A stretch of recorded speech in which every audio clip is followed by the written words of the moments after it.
detak awal dan puncak proklamasi kemerdekaan. Kemerdekaan sekaligus kelahiran sebuah bangsa pasti melalui sejarah panjang. Begitu juga dengan bangsa Indonesia yang tidak dapat muncul begitu saja dalam semalam. Ada semesta rangkaian peristiwa yang mengukuhkan detak awal dan puncak proklamasi kemerdekaan. Kemerdekaan hanyalah didapat dan dimiliki oleh bangsa yang jiwanya berkobar-kobar dengan tekad merdeka, merdeka atau mati. Adegan pertama kalinya merah putih dikibarkan. Sebelum Jepang memasuki Indonesia, lagu Indonesia Raya resmi mengudara di radio Jepang. Ini merupakan strategi Jepang untuk mengambil hati rakyat Indonesia, seperti slogan yang digaungkan, Jepang Saudara Tua. Setelah Jepang resmi menduduki Indonesia, muncullah larangan untuk menyanyikan lagu Indonesia Raya. Sampai pada 8 September 1944, bendera merah putih pertama kalinya dikibarkan setelah Jepang resmi menduduki Indonesia. Korban. Hiduplah Indonesia Raya.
Adegan 2. Pembahasan Dasar Negara BPPKI.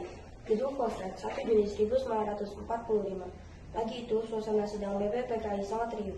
Semua orang menginginkan dasar negara sesuai golongan mereka masing-masing.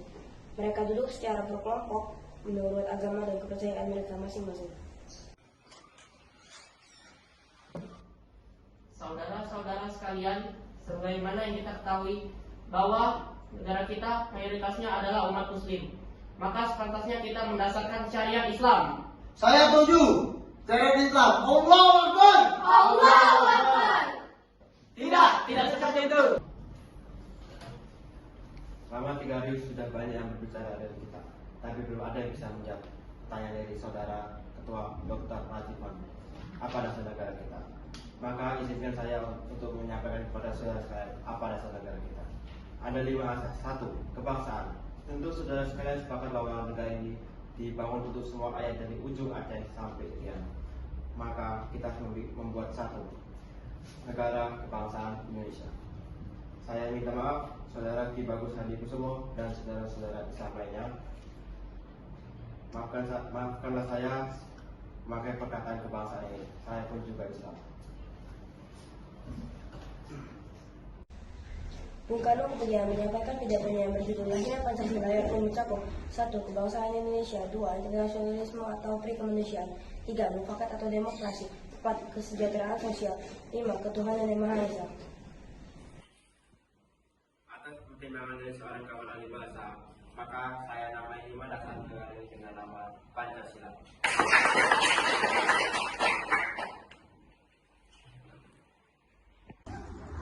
Adegan 3. Siaran berita kekalahan Jepang. Pada 6 Agustus 1945, Jepang, tepatnya kota Hiroshima, jatuhi bom yang tentunya akan menurunkan moral tentara Jepang di berbagai belahan dunia.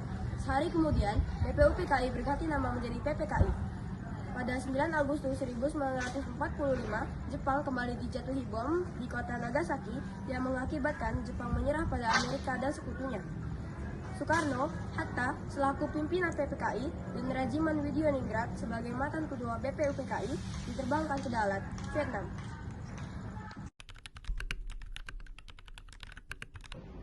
Selamat, akhirnya Indonesia akan segera merdeka. Maksudnya Jepang mengizinkan kepada Indonesia. Baik, lalu kapan sekiranya bisa memproklamasikan kemerdekaan ini?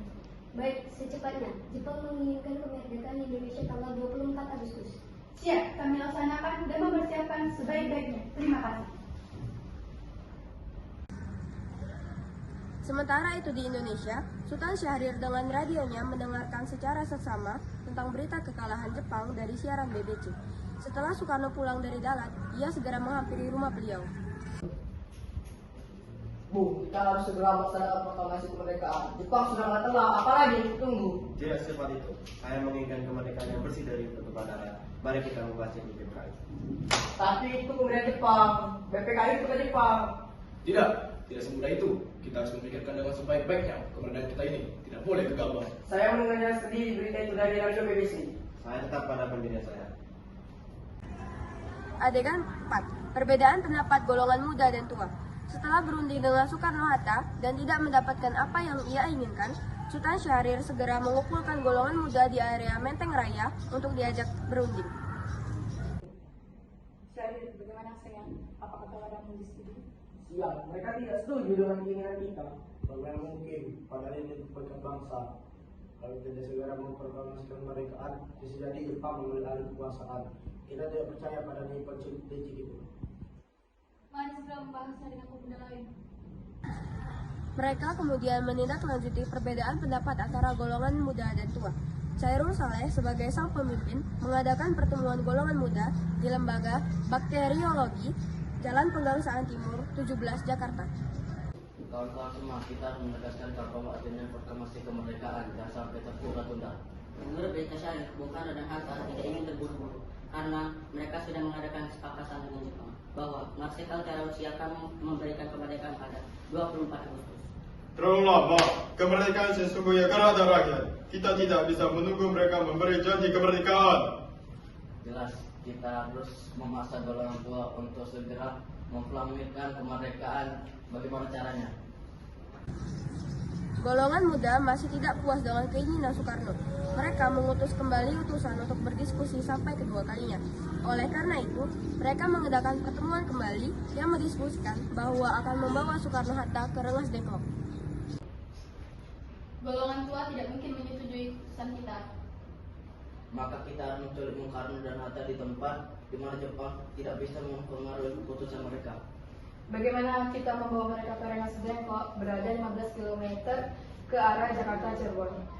Baiklah, keputusan tepat. Kita akan membawa mereka ke Rengas Dengklok.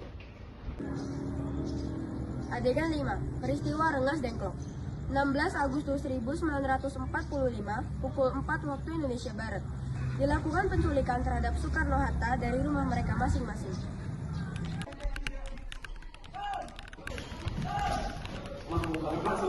Apa ini? Jangan mendengar sendiri. Maaf yang terjadi pada Bung Karno terpaksa juga kami lakukan pada Ibu Megawati dan Bung Soekarno. Lepaskan, kami tidak tahu apa yang terjadi.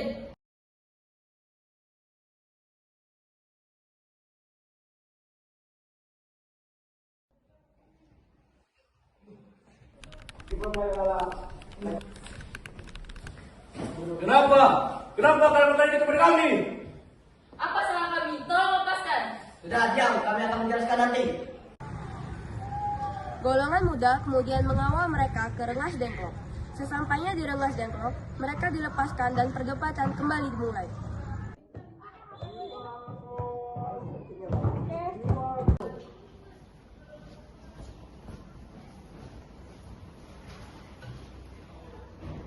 Maaf, kami terpaksa melakukan ini agar Bung Karno dan Hatta segera memproklamirkan kemerdekaan. Kalian semua memang bersepakat.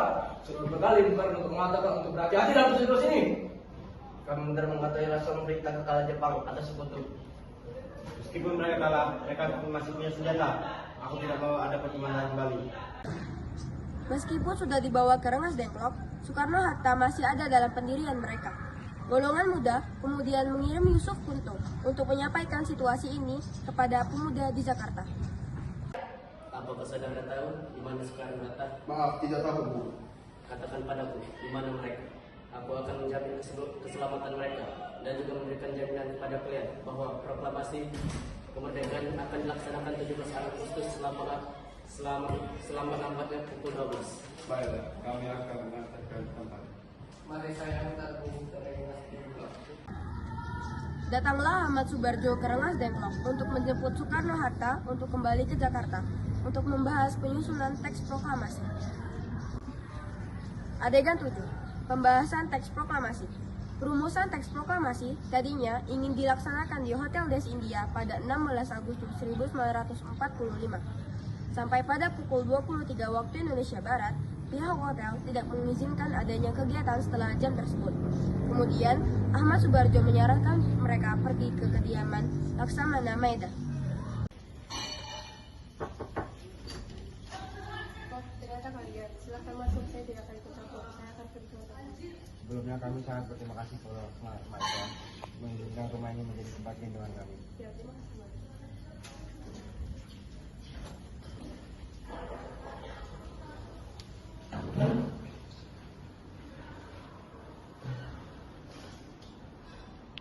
Kalau begitu, kami akan mengunci Serambi. Baik, kita akan mulai sekarang saja. Usulan tentang naskah proklamasi yang akan kita bahas. Apakah ada yang pandangan dan usulan? Saya setuju. Kita harus memberitahukan ini kepada mereka semua. Mereka merumuskan teks proklamasi tanpa kesulitan yang berarti. Kemudian pergi ke Serambi menemui BM Dia, Sudiro, dan Soekarni. Tenang kalian semua. Semua ini akan berjalan dengan baik. Siapa yang mendatangkan naskah ini? Bagaimana kalau kalian semua mendatangani sebagai wakil bangsa Indonesia? Saya tidak setuju, itu terlalu banyak. Betul, sebaiknya cukup ditandatangani dengan 2 orang saja, Soekarno-Hatta. Adegan 8. Kesibukan menjelang proklamasi. Setelah disetujuinya usulan penandatanganan Soekarno-Hatta, mereka kembali ke perumahan Soekarno. Sayuti Melik diminta untuk mengetik naskah proklamasi tersebut pada pukul 4 waktu Indonesia Barat. Di rumah Soekarno, tampak jelas kericuhan mewarnai kediaman itu. Sayuti, tolong jelaskan. Baik, Bu, apakah nanti kita akan membuat bendera itu? Benar, karena itu adalah simbol bahwa kita adalah negara yang merdeka. Tapi bagaimana? Bendera di belum ada.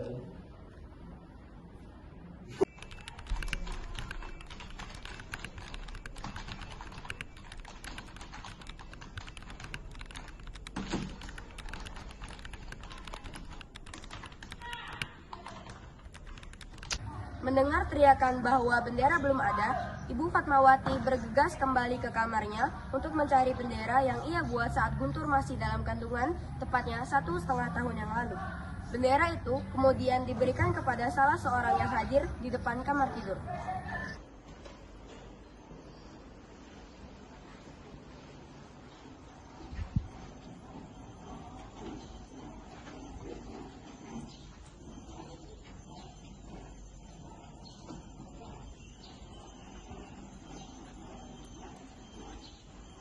Berikan bendera ini kepada mereka.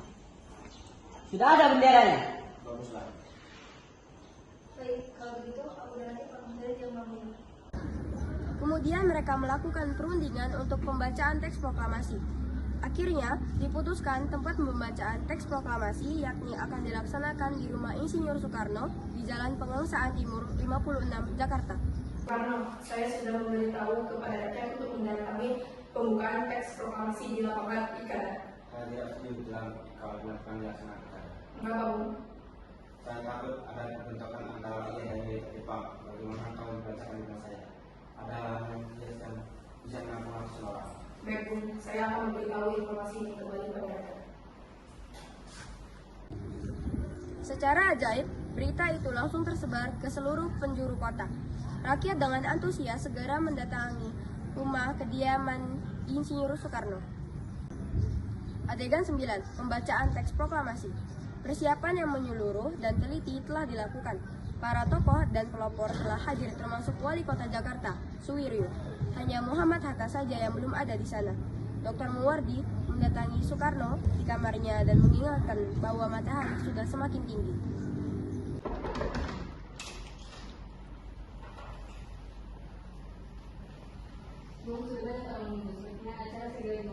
Sebentar lagi, saya tidak akan membacakan proklamasi tanpa hal tadi. Kalau Mas Muhammad ini telah menunggu, silakan baca. Maaf Bung, saya terlambat. Sudahlah, mari kita langsung memproklamasikan kemerdekaan.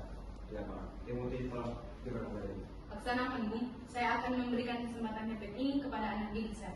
Latif, Suhud, jagalah bendera ini baik-baik. Ini kesempatan kita untuk menunjukkan pada dunia bahwa merah putih telah berjaya. Siap, kami akan mengecewakan Anda. Soekarno-Hatta berjalan dengan tenang maju ke podium. Soekarno pun membacakan pidato pendahuluan sebelum menegaskan pembacaan teks proklamasi.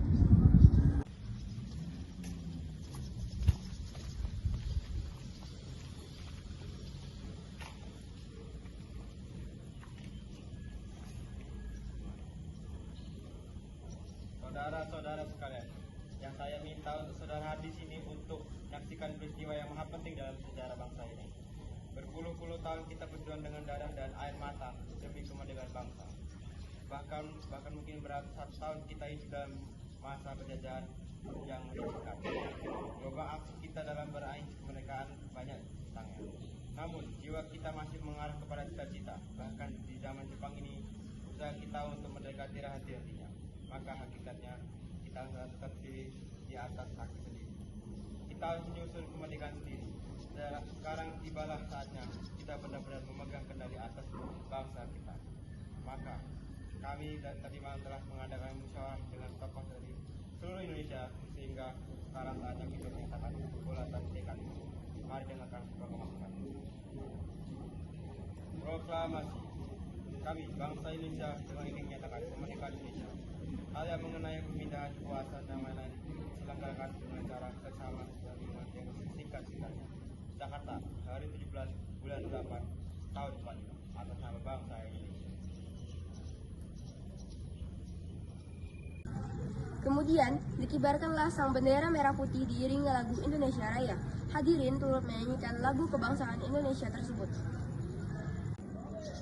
Proklamasi memang hanya berlangsung selama beberapa menit. Namun, rangkaian peristiwa untuk sampai kepada titik ini membutuhkan berjuta perdebatan, cerita, dan pengorbanan. Ini adalah momentum puncak bagi bangsa Indonesia untuk menyatakan kemerdekaannya. Kemerdekaan yang didapatkan dari jerih payah sendiri. Namun, ini juga merupakan titik awal bagi bangsa ini untuk tumbuh. Kita harus menjaga kemerdekaan ini sampai titik darah penghabisan. Merdeka!